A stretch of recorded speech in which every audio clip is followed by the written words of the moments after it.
I wanted also to talk about the attack that was pushed towards Kalonzo Musyoka yesterday by one Ruto, deputy president of this country, about the Yatta land that I can say here Kalonzo owns it, and he acquired it very regularly and very legally.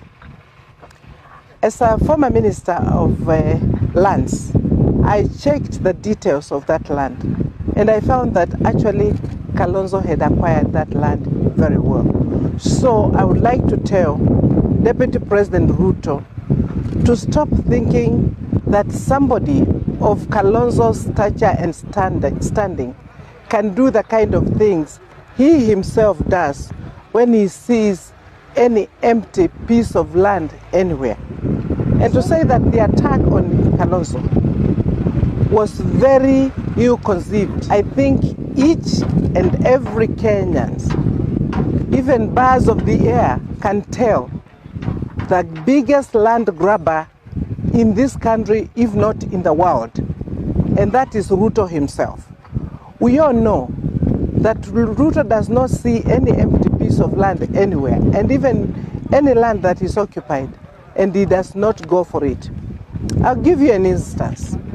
I was the Minister of Land, and the worst that I saw Ruto trying to do was to grab the piece of land that belonged to Langata Primary School next to his Western Hotel.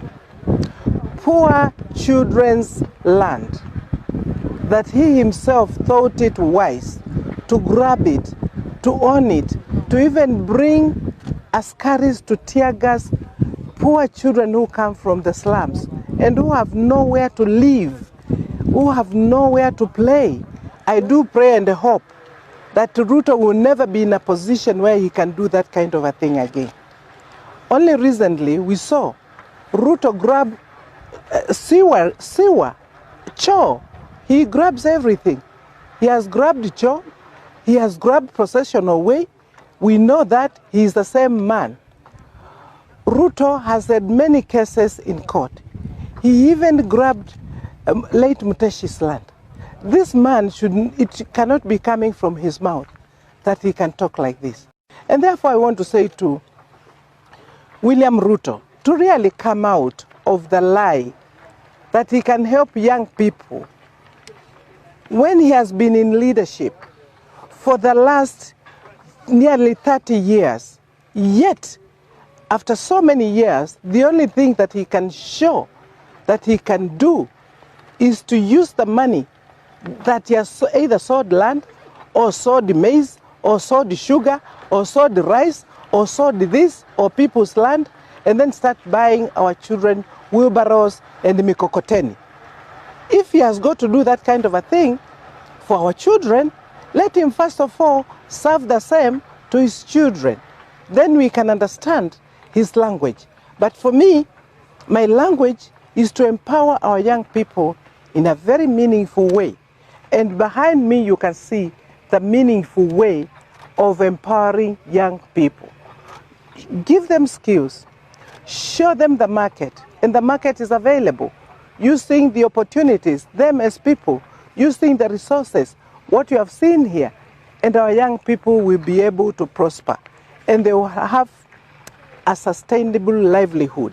With all what he has, and the networks that he has, I would have expected William Ruto to be starting many viwandas, many industries in this country, and connecting us with international markets, connecting young people. They can make very beautiful garments, apparel in the world. He can start it in Eldoret, he can start it in Mombasa, he can start it in Kitui, Machakos, anywhere.